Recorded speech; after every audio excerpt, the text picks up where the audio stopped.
How does one drunken speech at an anniversary party destroy an entire marriage in a single night? What happens when a wife publicly humiliates her husband's family for their modest home and simple life, only to wake up the next morning sitting across from a divorce attorney she never called? I'm Isolde Vance, 33 years old and a freelance writer. I'm sitting on a riverside park bench checking my phone secretly.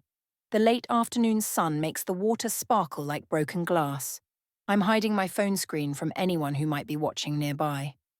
Marco sent me another message with a dancing woman emoji attached. I smile and feel that familiar rush of excitement in my chest. My wedding ring feels heavier on my finger as I type back. I tell him I cannot wait to see him again tonight.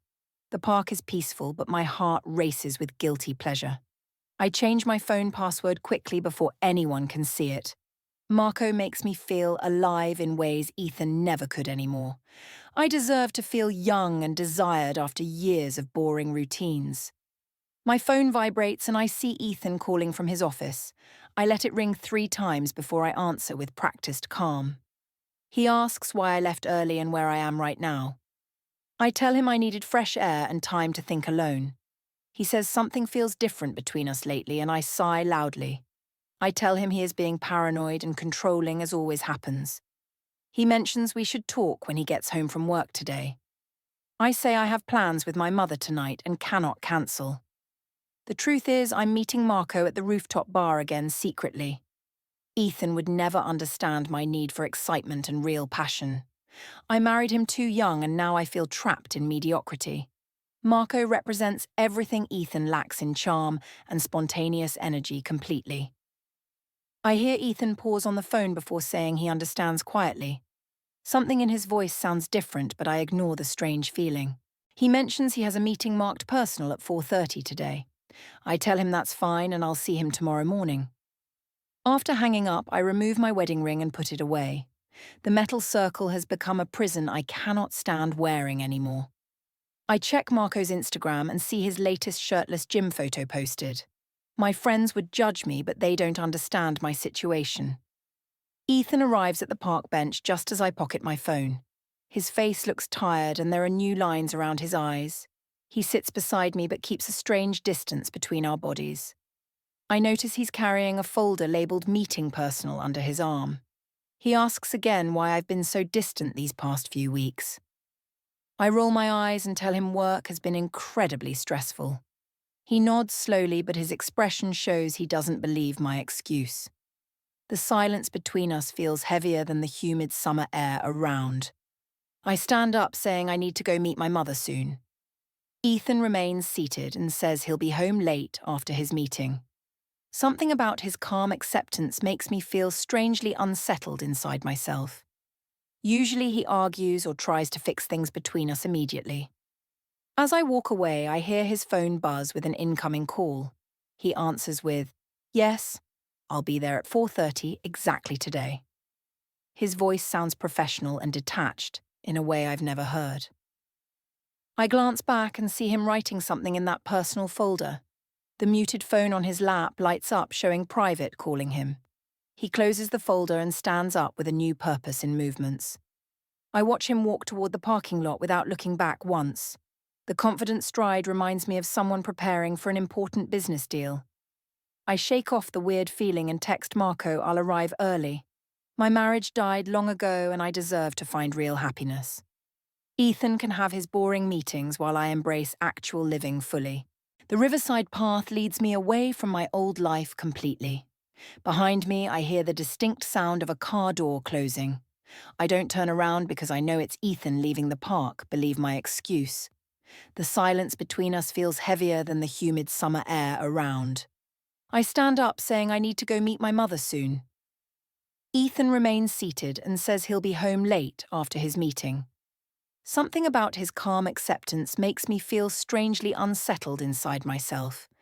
Usually he argues or tries to fix things between us immediately. As I walk away, I hear his phone buzz with an incoming call. He answers with, "Yes, I'll be there at 4:30 exactly today." His voice sounds professional and detached in a way I've never heard.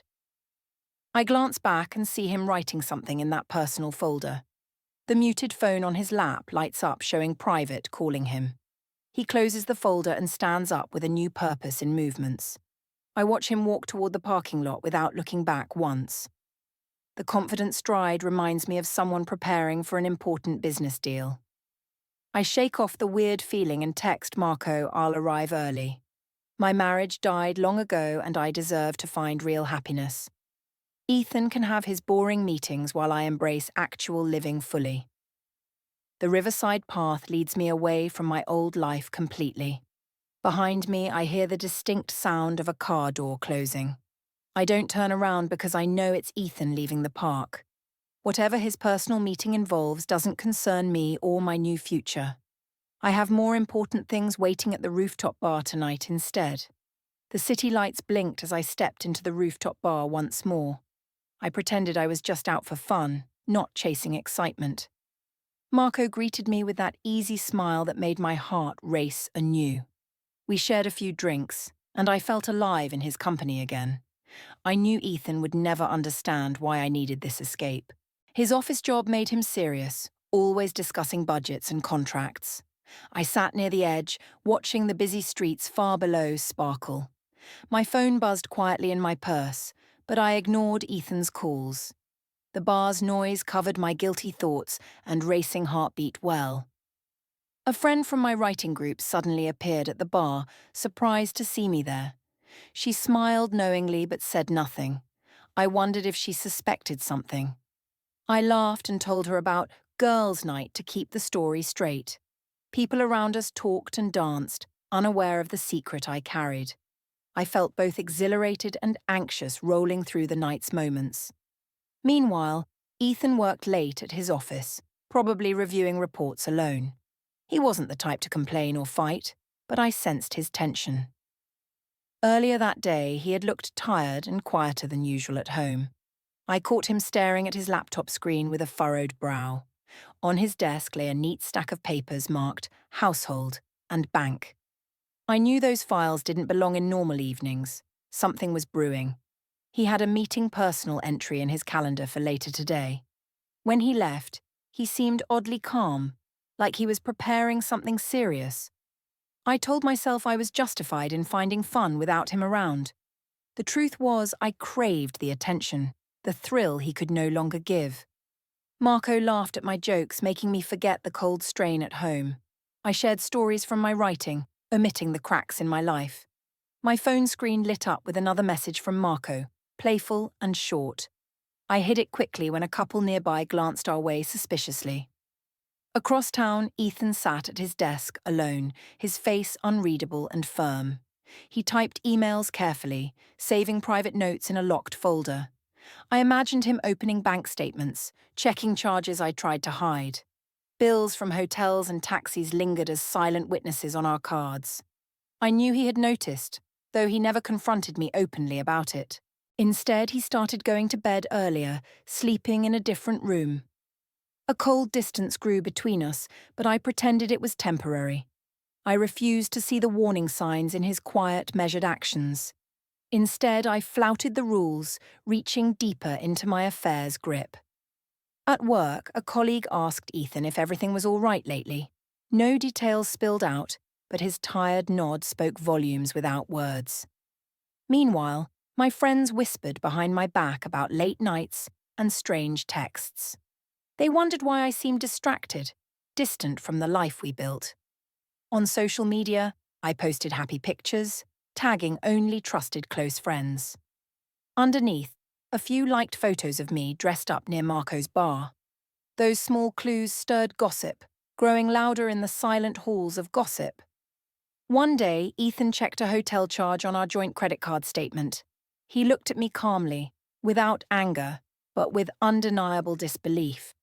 I told him the charge was a mistake caused by work travel expenses. He didn't argue, but later started separating our finances carefully and clearly. I watched as he moved his wallet and keys to a new spot at home. Those silent changes mattered more than anything he said aloud between us. One afternoon, he called a meeting personal and returned with renewed calm. From then on, he questioned bills gently but firmly, no longer trusting. I swore he was cold and manipulative, but really, he was preparing. He began opening mail and paying bills alone, careful to track every detail. Back at the bar, Marco toasted with me, promising wild weekends yet to come. The thrill and lies tangled inside me, making the truth harder to face. I convinced myself Ethan's coldness justified my need for fun and escape. But deep down, I felt the walls closing in around my reckless choices. One night, a tagged photo from the bar appeared in a private chat. Several friends noticed my smile too wide, my hand lingering too long on Marco. Rumours started to spread quietly, measuring whispers behind friendly faces. Ethan began refusing some social gatherings with me, citing work and tiredness. He spent more time with Mia and his family, blocking me out softly. We lived under the same roof but inhabited separate, isolated worlds. I called him dramatic and distant, blaming him for the growing silence. But his silence was strength, a calm shield I couldn't break through. Sometimes at night, I peeked at my phone hoping for a message. Marco's texts made me feel alive, but also guilty in deep moments. I lied to Ethan, saying I was busy or meeting old friends instead. Each lie piled higher, growing unstable but still thrilling in my mind. Ethan's meeting personal notes remained on his calendar, marked days and times. Those small, secret appointments changed him steadily in ways I never guessed. From afar, he prepared quietly, gathering evidence and quiet power behind walls. His silence spoke the loudest, signaling a slow, inevitable shift in control. Yet I stayed blind, wrapped in my self-justifying excuses and desires. Every stolen moment with Marco pushed the marriage closer to a sharp breaking point. The rooftop bar held my secrets, and the coming storm I refused to see. The evening air was thick with noise and laughter when we arrived at the community centre hall. The party was packed with familiar faces, family, friends, neighbours, and the mood was celebratory.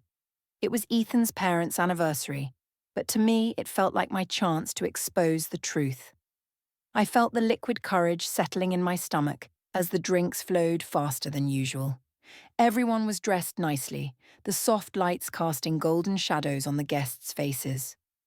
I saw Helen smiling politely near the cake table and George speaking quietly with old friends. My heart pounded uneasily, but I forced myself to smile as I stepped in. From across the hall, I spotted Marco leaning casually by the bar, his smirk bold and inviting. I moved closer to him, letting my hand brush his briefly, knowing eyes followed us. I wanted everyone to see, especially Ethan's family and friends, that I was no longer bound. The whispers began almost immediately. Some were words of shock, others were judgmental glances. The feeling of being watched stirred a potent mix of power and recklessness inside me. I raised my glass loudly when the host called for a toast to the happy couple. My words came out sharper, louder, and more biting than I intended at first. "Let's raise a glass to the Bridges family," I declared, "rich in history." My voice faltered, then I pushed on with cruel sincerity. But not in charm or good looks, unfortunately. Some families hide more than secrets.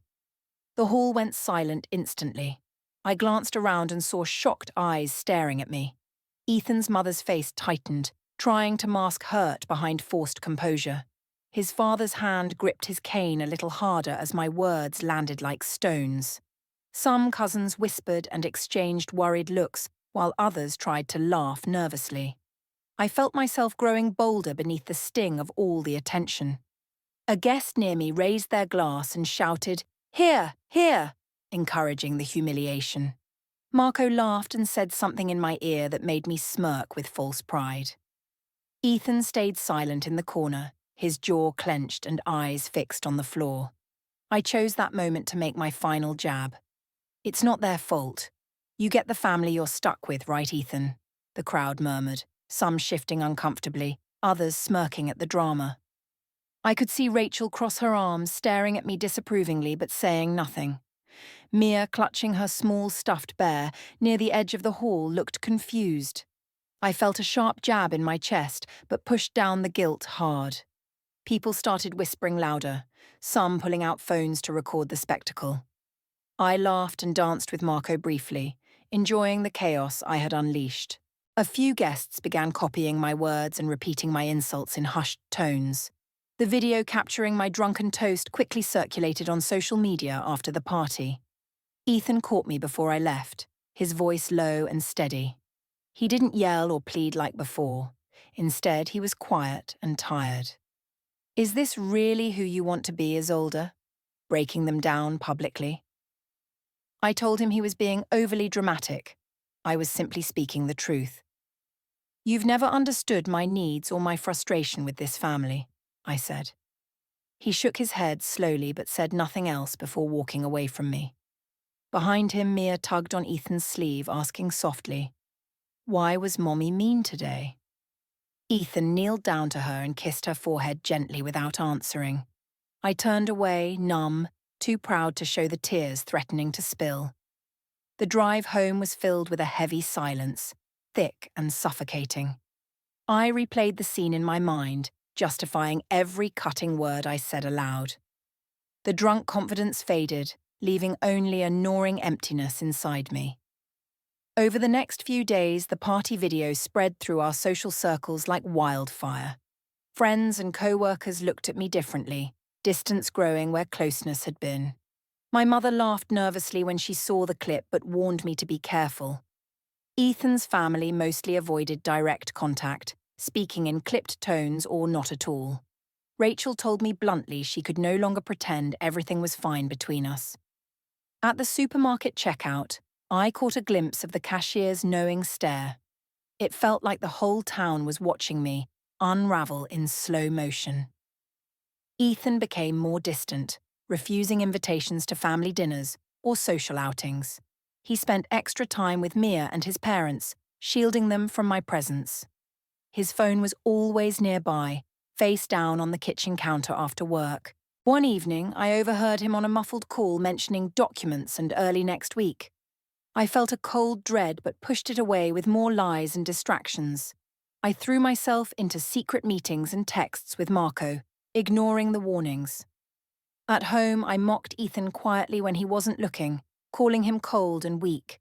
I told myself he deserved to be humiliated for ignoring my needs and desires. My social circle was split. Some sympathized with me, others whispered warnings behind backs.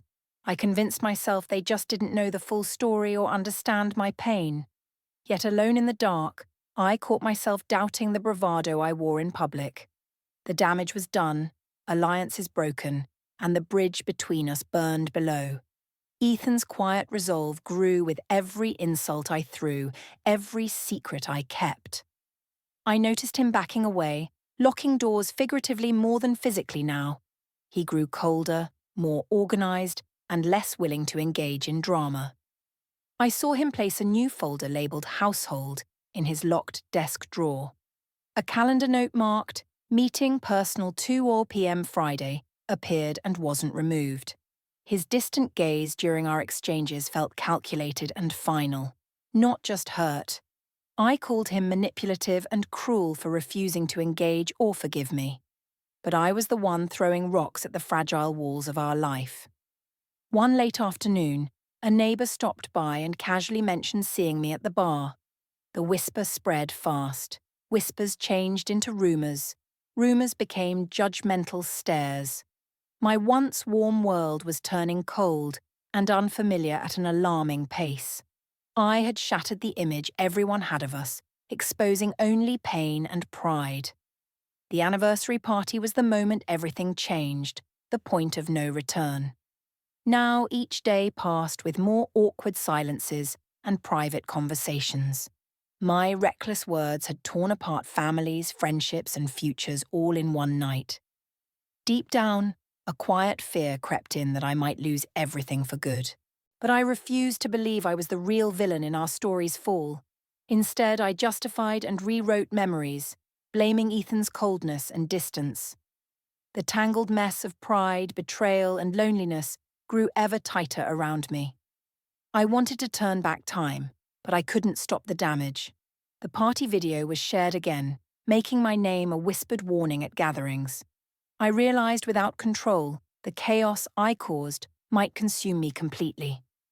Yet, for all my damage and defiance, I still clung to a fragile hope. The hope that somehow Ethan would break and beg me to stay loyal. But deep down, I knew the calm in his eyes was the start of something else. Something colder, more measured, and inevitably final was quietly unfolding behind doors. Mia's small voice cut through the heavy silence one afternoon after school. As I helped her with homework, she asked quietly, "Mommy, why are you so angry sometimes?" The question hit me harder than anything anyone had said before. I froze in place, unable to find an easy answer or excuse. Her innocent eyes searched mine, filled with confusion and sorrow. I forced a smile and told her grown-ups sometimes have big feelings they don't understand. Mia nodded slowly but didn't seem satisfied with my soft explanation. Later that evening, Ethan sat apart from me quietly while we watched television. Mia crawled onto his lap, seeking comfort I could no longer offer her. The distance between Ethan and me now felt like a deep, unspoken chasm. I tried to pretend it was temporary and that things would improve, but the embarrassment from the party still echoed loudly in every family meeting. Helen avoided eye contact when I entered the room, her polite smile gone. George looked older, quieter, almost pained by the wounds I had caused. Rachel was angry and blunt, refusing to pretend our marriage was normal anymore. She told Ethan in private that I had gone too far this time. I felt isolated in my own home, surrounded by judgment and cold stares.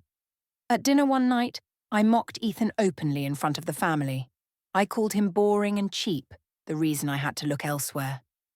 Helen's face paled, and George's hands trembled as he arranged his napkin. The children looked down at their plates, unwilling to break the tense quiet. Rachel finally spoke up with tired frustration, telling me to stop humiliating Ethan. I laughed and said I was just being honest about the truth we all lived. Ethan said little but stared straight ahead with a calm that frightened me. Later, Mia tugged at my sleeve and whispered, "Why does Daddy look so sad?" My heart clenched, but I said nothing, not wanting to explain more pain. The night ended with cold glances and heavy silences, no one truly spoken to. Days passed with increasing distance between Ethan and me. We slept apart. I noticed he made his bed tidier and kept his side of the closet empty. Sometimes I found new mail from the bank or government addressed only to him. Ethan no longer asked me to join family outings and planned solo times with Mia. He told Rachel privately he was trying to protect the children from my chaos. I complained to friends that he was cold and manipulative, blaming him alone. But deep down, I saw the careful steps he took to prepare for endings. One afternoon, I found a sticky note on the kitchen counter. "Bring forms." I asked Ethan about it, but he said it was nothing important or urgent. He started ignoring my questions, spending more time outside and less in the house. I saw him talking quietly to Helen behind closed doors late at night. My calls to him were often unanswered, or returned with short, clipped words. I began searching for proof of his secret meetings, checking pockets and phone logs. My judgment started slipping. I called him paranoid and distant, the worst names. Yet, he never raised his voice or lashed out. He only grew calmer. Ethan's quiet composure was like a warning, cold and unyielding, unlike before. One evening, I heard muffled voices and paper shuffling behind the locked bedroom door. I pressed my ear but couldn't make out enough to understand the conversation. The next morning, I found a thin folder labeled Utilities carefully hidden away. He refused to discuss the folder when I asked, saying it was private business. Ethan then began refusing sudden plans with me, citing tiredness or work deadlines. He spent increasing amounts of time with the children or his family, alone.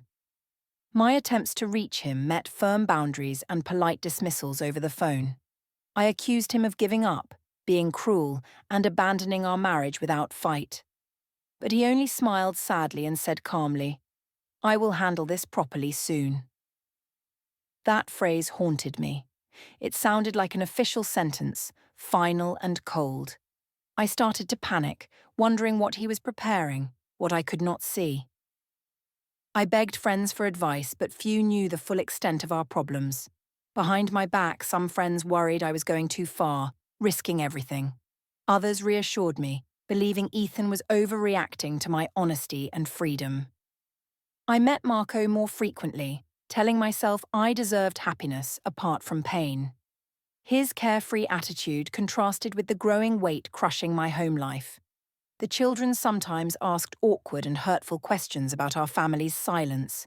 Mia once asked, "Will Mommy and Daddy stop being friends soon?" I avoided the question, changing the subject quickly and feeling terrible inside. Family gatherings grew more strained. Ethan's parents invited only him to most occasions.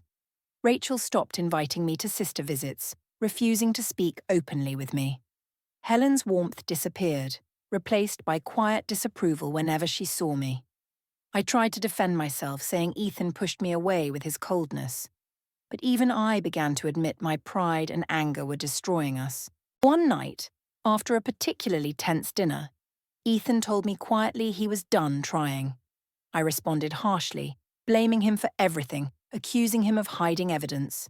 He didn't answer back, only looked at me like I was a stranger. The gulf inside our home was no longer emotional but an irreversible divide. I felt like a stranger trapped in my own house, my own life unraveling. The kids sensed it too. Their laughter faded, replaced by hushed whispers and questions. I started to fear losing them the most, though I refused to admit it fully. Ethan's meeting personal notes remained on his calendar, marked and unmoved.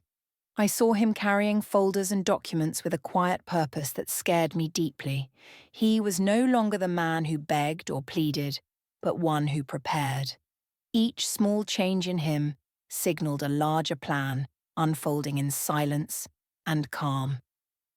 I tried to break through with tears and drama, but the walls held firm.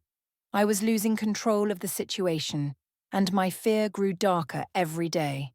The family fractures deepened, with allies quietly choosing sides without open conflict.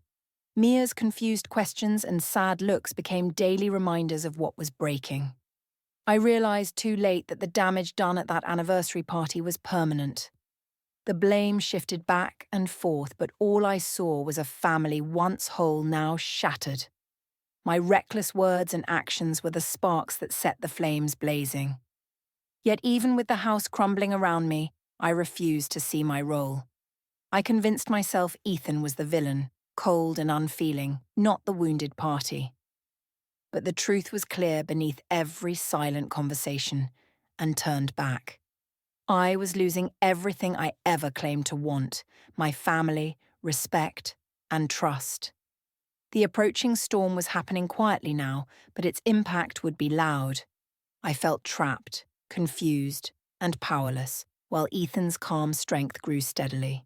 The painful question remained: who would survive the coming reckoning, and how? Ethan's quiet transformation became impossible to ignore over those tense weeks. He stopped chasing after me with angry words or desperate apologies anymore.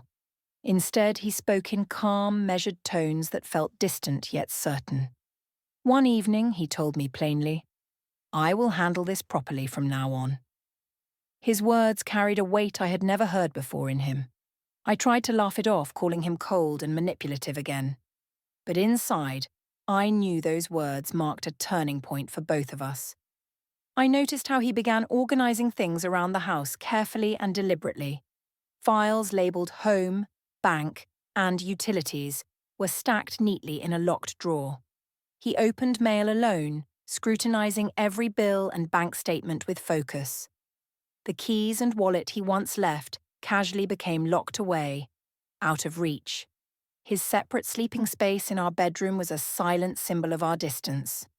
The guest bed looked undisturbed except for a neatly folded shirt placed there. Our conversations declined significantly. Even small talk felt forced and brittle. Ethan no longer engaged in my attempts to argue or plead for attention. Instead, he listened more, spoke less, and kept his expression unreadable. At family gatherings, he stayed polite but detached, avoiding any drama or conflict, Rachel noticed the change too and told me she could see he was preparing. I tried to dismiss her claims, saying Ethan was just tired and stressed. But deep inside, I realized he was quietly gathering the tools for a fight. On several occasions, I caught glimpses of him taking private phone calls in corridors.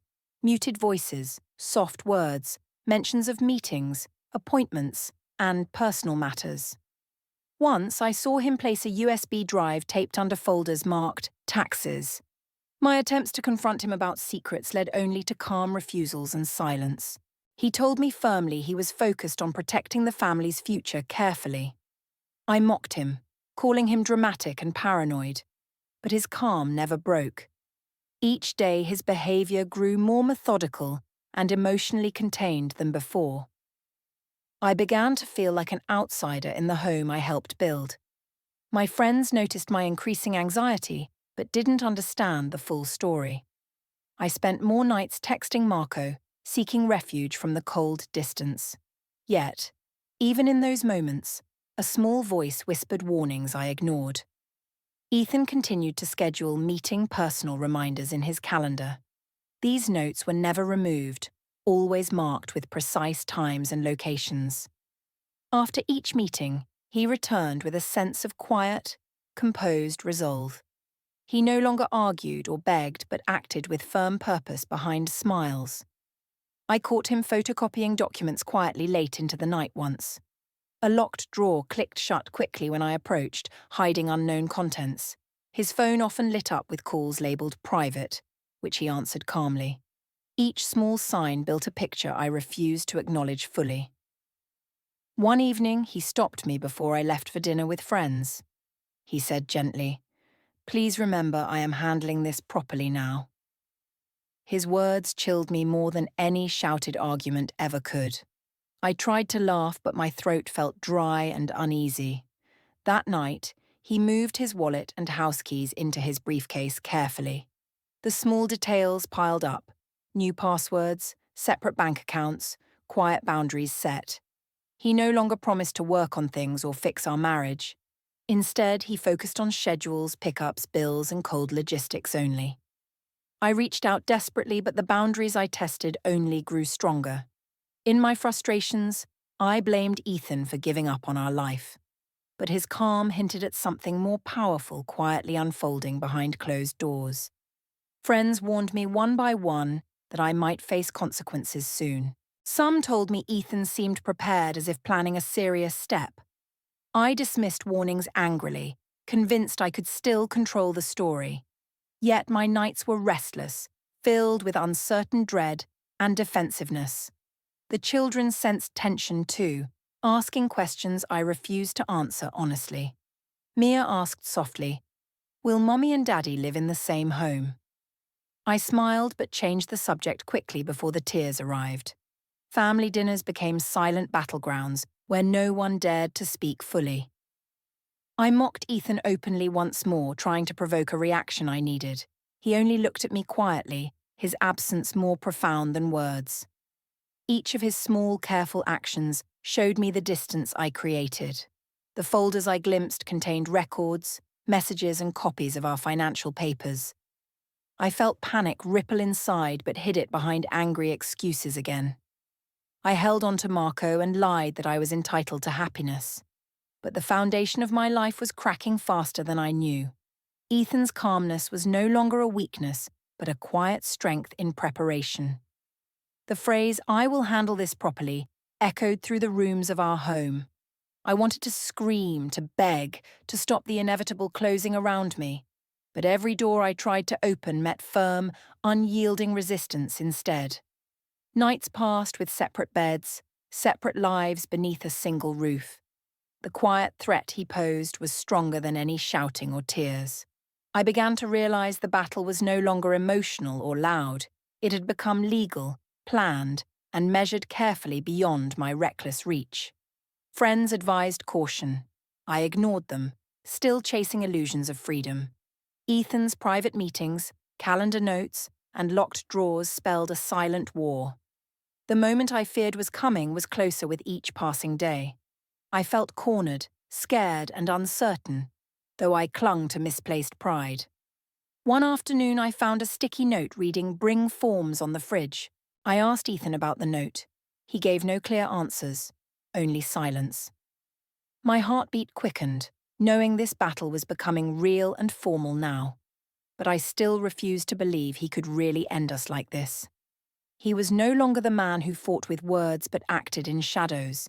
The pieces were moving without me seeing the full picture or the plan. My reckless words and actions had given him reason and evidence to protect himself. I was losing the power I thought I held throughout our broken marriage. The calm in his eyes was not forgiveness, but final, quiet judgment instead. Every small boundary he set felt like a warning I was meant to heed. Yet I kept pushing, desperate to cling to what little control I had. The truth was clear. Ethan was building a strong, lawful defense against me, and I was running out of chances to stop what was quietly happening. As my world unraveled, I realized that fighting fire with fire only burned me. The day was approaching when I would finally see the consequences of my pride. The battle was no longer behind closed doors. It was becoming formal and public. I still clung to denial, but deep down, I feared the coming storm. It was only a matter of time before Ethan's quiet strength changed everything. The courthouse lobby buzzed softly with visitors moving between offices and waiting areas. I stood near the entrance, heart pounding, clutching my purse tightly to my side. Ethan arrived calmly, dressed neatly in a dark suit, carrying a thin folder. A lawyer accompanied him, speaking quietly but with authority, papers in hand. The receptionist looked up as they approached the front desk, greeting them politely. Ethan handed over a set of documents to the clerk, without hesitation or emotion. The papers included a formal divorce petition with temporary financial and custody orders. I watched in stunned silence as the reality of our situation settled over me. Other people nearby glanced curiously, sensing the tension between us in the room. Rachel stood quietly beside Ethan, offering silent support with a firm nod. The lawyer explained briefly what the documents meant, though I only caught parts. My phone vibrated with a missed call from Marco, ignored completely by me. Ethan's expression remained steady and composed as he turned and walked away. I felt the crushing weight of finality press down on my chest, fiercely. The elevator bell rang softly as Ethan exited, leaving me alone and shocked. The screen faded to black, ending the moment and our story's chapter here.